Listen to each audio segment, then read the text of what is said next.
Welcome to the channel. Today we're going to be playing a little bit of Anbennar, and the nation we are going to be playing today is Bjarnrik. Alrighty, Bjarnrik starts in Garudia, just north of Canor. They start the game with two vassals under their control, both Sidjet and Reverhaven. Both of them start with a little bit of troops, a little bit of manpower. We're going to start the game with 15,000 troops ourselves, with another just shy of 9k in the bank. Really good starting position. You can either start with Nimskad or Selmador, or both of them. Whoever rivals you, you can rival them back. So we're going to go ahead and do that.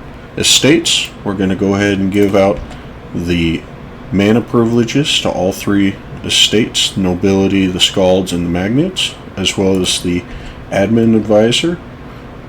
We're going to give out the expansionist zealotry. We're going to give out religious diplomats for nobility. We're going to take, of course, the mana privilege. We're going to take increased levies, advisor cost, supremacy, strong duchies, as well as all the way at the bottom we're going to take nobility officer rights to grant generalship every 10 years. That's a free general, saving us on our military mana. For the magnates, we're going to give out the monthly diplo, patronage of the arts. We're going to take indebted because one of our starting missions requires us to have money. We're going to take the advisor cost, private trade fleets, as well as the magnates force draft. We're going to take this so that way we can get a couple of free ships right at the start of the game and try to sell one of them to one of our neighbors to get a little bit extra money. Adventures, we're going to take the advisor cost and nothing for the mages. Summoning the diet, Obertrol is a subject. We are not going to take this. Although it seems very tempting to get a free subject, we'd rather just control this directly, as well as the fact that our mission requires them to not exist and us to directly own these territories. So it'd be much better just to use the anti-monstrous conquest CB. Spy network will give us extra diplo. Go over covert actions, start building a spy network. We start with 3 diplomats. We're also going to start increasing relations with Skald Skala. For our deity, for the Skaldheric faith, you can choose one of 9 sagas. We're going to do a lot of expansion for the first few years, so we're going to go all the way to the bottom for Tail 9 to take increased spy network construction and the core cost reduction. Going over to our advisors, take whichever ones you can afford, whichever one's best. We're going to stick with level 1s for now. We're going to take the land force limit. We'll go ahead and take the spy network construction. And we're going to go ahead and take production efficiency. We're going to go ahead and start building a spy network in Selmador as well. As far as alliances, you do have some options. However, none of these people were actually interested in taking into an alliance. We'd rather just fully annex these territories ourselves and make ourselves bigger. After we do so, and we unify Garudia underneath us, then perhaps we'll look towards allying someone, maybe Laurent, maybe Wex, someone down in the Empire that may be able to share the Renaissance with us as it spawns. This fort is useless. Go ahead and destroy it. Send troops. Hosting a great hunt is very good. When you host a great hunt, it gives you an event to permanently increase the skill level of either your admin, diplo, or military for your ruler or for your heir. We're going to skip it at this time because we cannot afford to do this, as well as building the castle that we need in order to complete one of our very first missions, highest level fort building in the province of Utensklada. We don't start the game with any army professionalism, so we don't have to slacken. Instead, we're going to directly recruit the novice adventurers in Leavesborg. Don't forget to seize your crown land.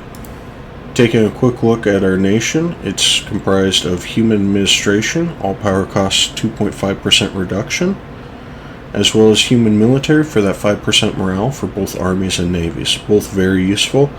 We're going to offer an alliance to Skald Skala before we declare war on Obertrol. Just a couple days later, we're going to go ahead and declare against Obertrol with the anti-monstrous casus belli. We're going to catch their army in their capital, After winning the battle and stack wiping them, we're going to go ahead and move the Free Company up to start sieging down their capital, because we want to utilize their manpower reserves instead of our manpower reserves. Bjarnrik has a scripted event where Riverhaven has a 75% chance to demand their privileges. If they do so, you get the option to either acquiesce and give them privileges, which will cost us both in the short and the long term, or simply have them declare independence war. We're going to go ahead and do this so that way we can full annex their territories right away, and it's also going to call in Skald, as this is a defensive, as they're declared independence against us, and we're going to help use their troops to siege down Riverhaven. Now that we've transferred our Free Company to continue the siege to use their manpower pool, we're going to take the rest of our army, reunite it, and use our 10 transports in the Fjord's Bay to transport over and siege down the remaining 2 territories from the Trolls. Since the Trolls are full sieged here and we have our allies and our vassals sieging down Riverhaven, we're just going to go ahead and turn down our army maintenance, because there's nothing that we have to worry about here that will kill us. Siege of Murthold is finally over, the war with the Trolls is done, and we're going to go ahead and full annex them, take all their money, make sure that they don't have anything else that we can squeeze any prestige from. We're going to lower our war exhaustion just a little bit, since we have some Diplo to spare before we core these. Even though we just reduced war exhaustion, we're going to go over to our missions, and we're going to go ahead and complete this one, since this is going to rip out a little bit of development and make it that much cheaper for us to core.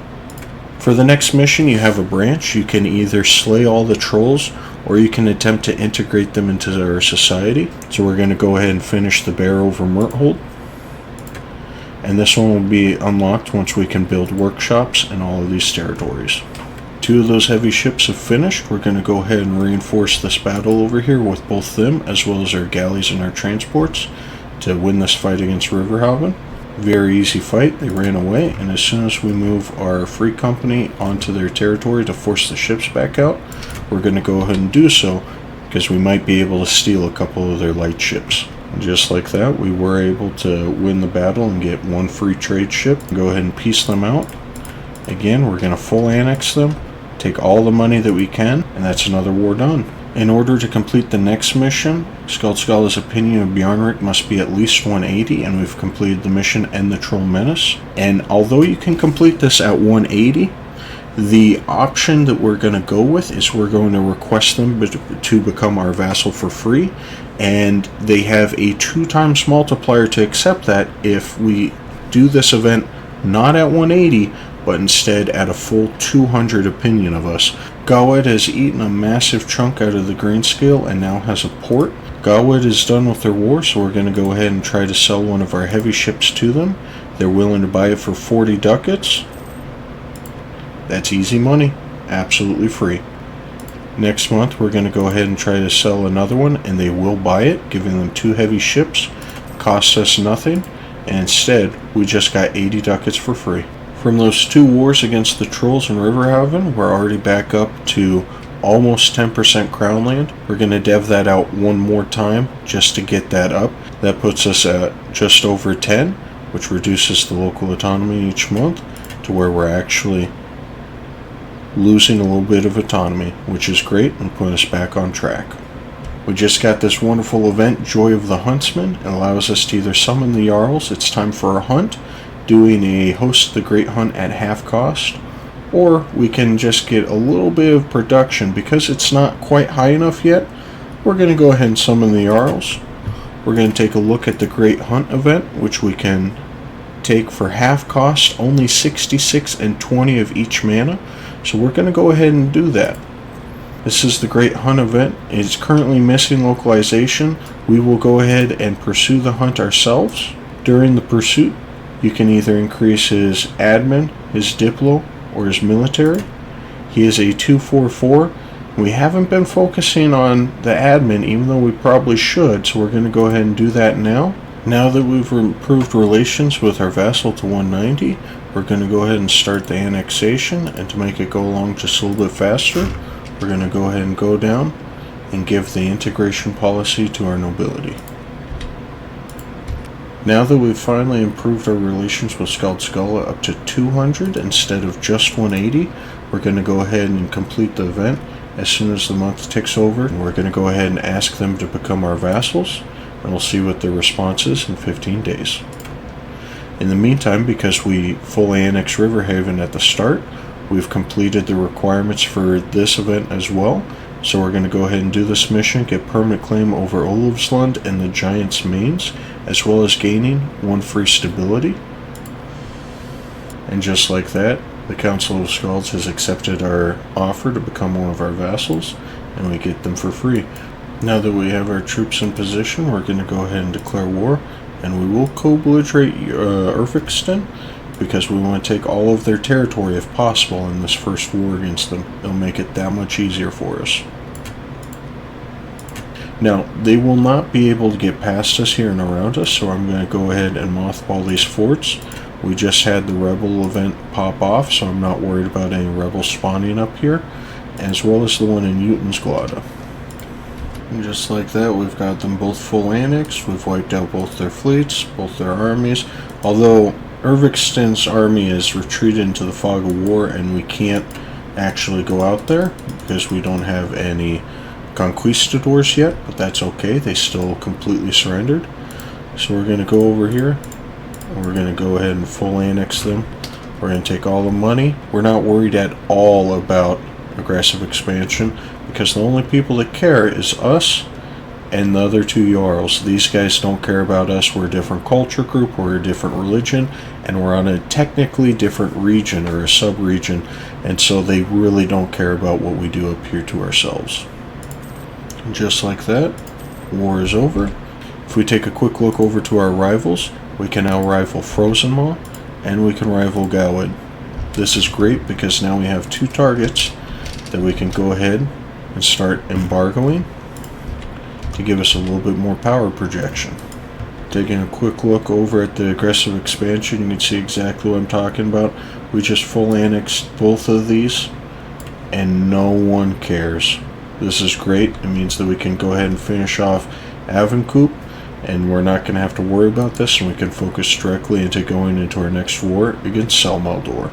We've got a few more ducats after that war, so we're going to go ahead and recruit 5 more light ships. Now that we share a border with Frozenmar, while we could go to war with Selmaldor, taking a quick look, they still haven't made any allies with any of the other orcs down in Escan. But more importantly, if we take a quick look at their human vassals, we can see 3 of them are currently completely wanting to get out of there. And that last one, as soon as we win the first battle or 2 against Frozenmaw and take their troop counts, that's going to make them disloyal as well. So we won't have to worry about their vassals, and we can declare an anti-monstrous conquest. Alrighty, we went ahead and moved our troops over. We're almost done coring up all of this territory that we picked up. We're going to be declaring against Frozenmaw now. If you look, it looks like they outnumber us a little bit, but again, most of their vassals, 3 out of the 4, are disloyal. And if you take a look at the reason why, is because their starting ruler died, who is also strict and starts the game as a very, very good, I believe it's 6 or 8 siege or shock pip general, and now we're playing as his son Marash, which is very good for us. So they've lost 5 discipline, they've lost their very, very good general, and their vassals are disloyal. So we're going to go ahead and use this opportunity to declare war against them and take a bunch of territory. Alright, we were able to catch half their army in Giant's March. Easy stack whip. And with that momentum, we're going to shift over and we're going to catch all of their vassals over here. Doing a quick look, seeing if any of them are still disloyal. 1, 2, 3. These guys, we're actually going to hold off just a minute. They'll probably want to start getting out of there because they're not actually loyal anymore. And as you can see, they're starting to split off and run back home, which is perfect for us. The only one that's staying there is the only one that's still loyal. Perfect. We'll see if we can bait him out with our Merc Company. Unfortunately, it doesn't look like he does, so instead we're going to go ahead and march all the way around and start back sieging the territory that he holds right here. Well, this doesn't look too good. We're locked into moving into Terra Incognita, and it looks like he might be trying to move in on us. If we're lucky, our vassals here will come and reinforce in time. But if they don't, we might be losing our very cheap merc company here. We'll see what happens. It looks like they didn't want to push us on it, which is very good for us. We'll instead stay back over here.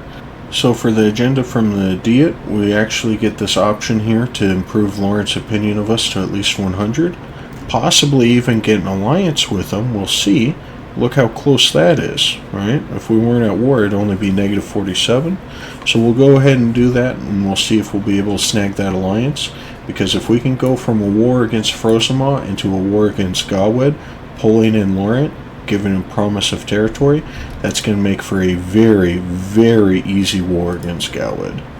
Something you may not know is if you siege down a colony like we have here in the Giant's March and the Giant's Tears, not only do you not pay for it because it is still their colony of the person that you're at war with, but those colonies will still gain settlers every month. So what you can do if you have a military unit that's stationed on top of them, you have the option to either burn the colony or seize the colony. So if we wanted to, before we peace out with Frozenmaw, right before these, if we last in this war long enough that they're so close that they're almost done, right before they finish, we can go ahead and seize this colony for ourselves, pay for the maintenance for maybe 1 or 2 months, and get these as our full cores for absolutely free, not requiring anything additional from the peace deal. Siege is finally fallen over here, so what we're going to do is we're going to turn our troops around. We can potentially, you know what, they split their armies. We're going to go full bore towards them. It looks like we weren't able to catch them in time there, so instead we're going to turn around and we're just going to continue to focus sieging down all their territory and back siege the one territory that they took while we were taking their capital. Looks like they split their army and they're trying to move back to their capital, so we're going to hurry back as quick as we can and see if we're able to catch them.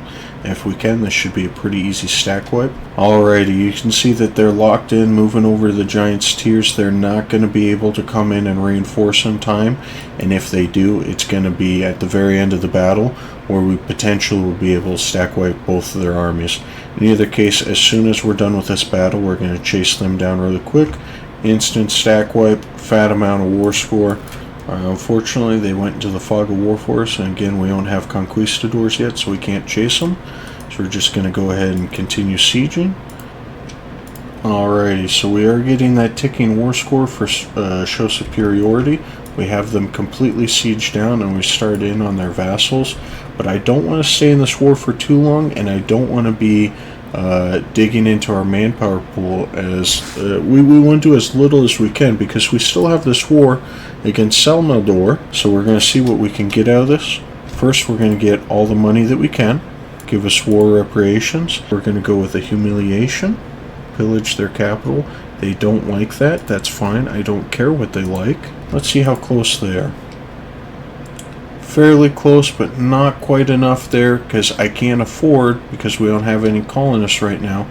Even taking one of those is going to give us to, I believe, 4 colonial maintenance, and we're already still in the negative. Now, interestingly enough, we've only taken 1 additional loan. Now, they don't like that. They're still at a negative, so what we can do is we can take our armies, we can reconvene, and we can smash their last remaining army, and that should put it far enough in our favor. Besides that, and the fact that we're sieging down a couple of their vassals right now, and the ticking war score, they should completely fold over for us, and we'll be able to get out of this war. Alright, they're retreating into the fog of war once again, so we can't catch them. So instead we'll just siege back Utensob, and then we're going to take our other army, and we're just going to go ahead and move over and see about taking a couple more territories from the vassals and see if that's enough to get them to accept this peace deal. Okay, our first reform, we're going to be fixing our financial situation a little bit, as well as lowering the nobility influence, which is great because we gave out so many privileges early. So this is going to come down a little bit, and after a few years, when those diet summons disappears, we'll be able to start revoking these whenever we feel like it. So we're going to go ahead and actually take 15% tax, and that's going to help us greatly. We're already making 19 ducats a month, 19 ducats, and our ships are currently stuck in port. So as soon as this war is over and this devastation goes away, we can get our ships back into the Serpent's Head and take full control of this. We're going to be ripping so much money out of here and pumping it. This number's only going to be going up, guys. And the devastation that Frozen Maw is receiving right now. With this war here, we've went ahead and neutered them. They're not going to be a threat. Their vassals are going to be wanting to declare independence. We should be able to. You notice we're up to 99. They want us as an ally. Alright guys, we've been at this war for a little bit longer than I would have liked. We should have already taken out Anbennar by now, but that's okay. What we're going to do for a peace deal is we're going to take a humiliation. We're going to pillage their capital. That will give us 6 dev. We're going to go ahead and take war reps. We're going to take max money. And we're also going to pillage the capital of one of their vassals, giving us another 3 dev. So in this one war, we're going to get 9 free development in our capital. All the money that we could hope for. And even though we didn't end up taking any direct territory from them, that's okay. So we can go in and we start paying off these couple of loans that we took while we were at war. And we're going to start with these 1% loans because they're so cheap. We can go ahead and repay them all. And then we'll be able to go over to our burgers. We'll go ahead and take those burger loans back. But now these loans at 1% are going to be at our new value of 138 versus 57. Letting us go back in one more time and pay back these 4% loans. So now all we're sitting on is about 500 ducats floating. We've got 1% burger loans for a total of 700. This is great, and our economy is already fixing itself. Alrighty, and after that war, Frozen Maw is no longer a valid rival of ours. You can see that they're getting attacked. Looks like they're in a war for independence, just like we thought was going to happen. So their vassals are going to take out a big chunk of them. I imagine Eskerborg is going to get probably 2, 3, maybe even 4 provinces there. We'll see. Rivsby going to go up 1 or 2. And this is going to make it a lot easier for us because now we've got the Frozen Maw and then just the block of these humans right here. Looks like we'll be able to finish this mission now. Adopt fine Canorian arts. Our marketplace is finished building in our capital, and we've got that relation thanks to Laurent. We're going to go ahead and do that and get 50 support of the Renaissance. If we go ahead and take a look over at the province and see the progress, we are slowly building, so we're going to go ahead and swap over and advance that effort. Alright, something that we weren't able to do while we were at war that whole time, actually. We've been ticking up in the autonomy, unfortunately, and we never got to, because we finished annexing them while we were at war, we never got to actually decrease the autonomy after we finished the annexation of Sidot. And all these territories here that we cored while we were at war, we're going to go ahead and slam that button down now. Click, click, click, click, click. Most satisfying feeling in this entire game. And we're going to go over to our economy, and you can see we're already making 20 ducats, 4 in the profit, fully maintaining the army, fully maintaining, of course, the Merc Company still. If we go over to our force limit, we're all the way up to 35 with 33,000 manpower. This is 14 years into the game, almost to the day. Now, we are a little bit behind on technology, but that's okay, because you can see we're getting that institution growth already. We're at 65%. We don't need to dev it out. And if you look, Gawood hasn't actually adopted the Renaissance either yet, and their technology is the same as ours, Miltech 4. We've got more rooms for ships. We're going to go ahead and do so. We're going to start with a flagship, providing that additional trade power per ship in the fleet, plus 50% flagship cannons. Fleet morale is incredibly valuable. Boom, build. Now for the other 4, we're going to go ahead and build some more light ships, because we want to lock down the Serpent's Head trade node. And look at that. We're up to 50% trade power control, because we annexed the trolls, both of our vassals, and we still have a little bit to go here. But we've got 3 of the trade ports. We're going to take the one for Salvador in this first war, and that's going to pump us up probably up to roughly 75% of the trade power in the Serpent's Head. In the meantime, I've also been increasing the loyalty of Skald Skala, because as soon as we hit 1461, I want to start annexing them. We're going to be declaring war against Salvador. We've got all of our armies in place. We've got our navy moved over. We're going to go ahead and co-belligerate everyone because their only allies are to the other members within this trade league.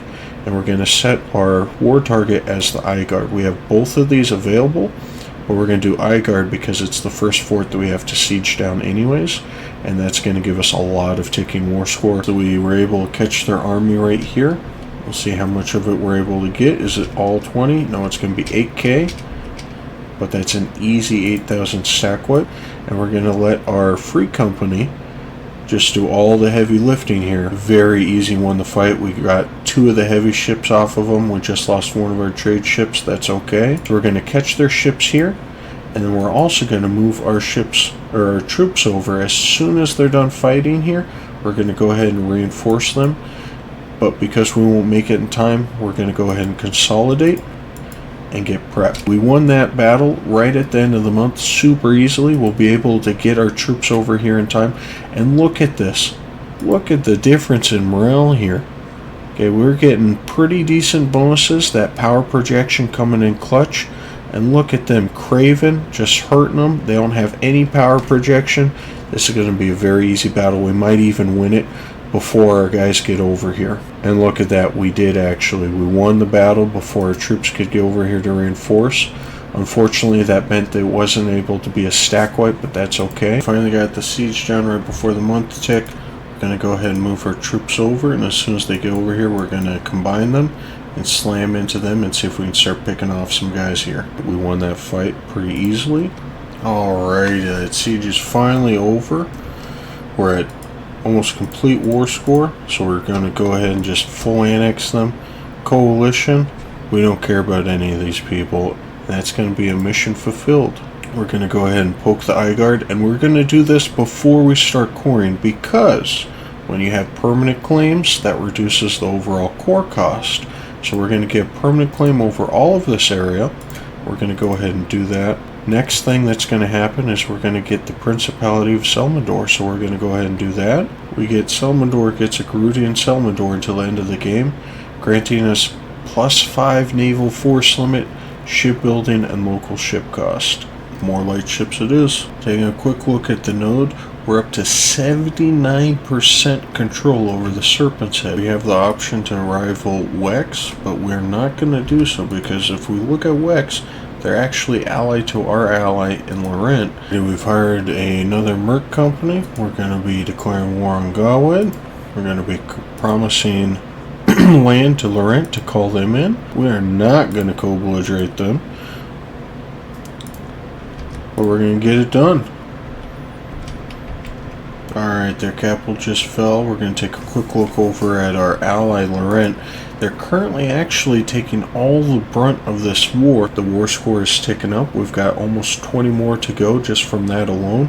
And with these forts, we're going to be getting probably close to 70% war score, and we haven't even fought a battle against them other than a couple of 1 stacks that just got finished being recruited. And just like that, we finished annexing Skald Skala. That'll allow us to finish the mission Titans and Dragons, since we now directly own all of this territory. Alrighty, we're at 63% war score, and I accidentally just had my merc company caught out, but luckily I was able to retrieve them before they got stack wiped. We're going to start looking for a peace deal here just to see what they give us. So I think this is going to be the peace deal. We're not going to stick around in this war any longer than we have to. We're going to take our paycheck and we're going to cash it. Ideas, we're going to go ahead and take exploration, and that's going to enable us to do the westward voyages as well once we get down to it, which we'll be able to after this next heavy ship gets built. We'll be ready for another war against Frozemaw in just later this year, which is perfect timing. They still don't have any allies. We'll be able to go to war with them and take all of the territory that we want. But you can see here, less than 30 years into the game, united all of Garudia, completely gutted Gawed in that war, destroyed Frozemaw in the one war we had, and the only people that we have along the coast here are just a bunch of small nobodies. Now, what is our financial situation? I know a couple of times it may have looked like we were losing, but we haven't taken any more loans since the 1% burger loans. We can start repaying them back anytime. We're basically going even. As far as the trade node itself, we're already collecting almost 11 ducats out of the Serpent's Head. We moved our merchant over to start pushing out of here instead, and we're pushing 2.5 ducats straight to the Serpent's Head instead of 0.8 ducats. We're still pumping almost 3 ducats into Serpent's Head from here. Barely any bleed off.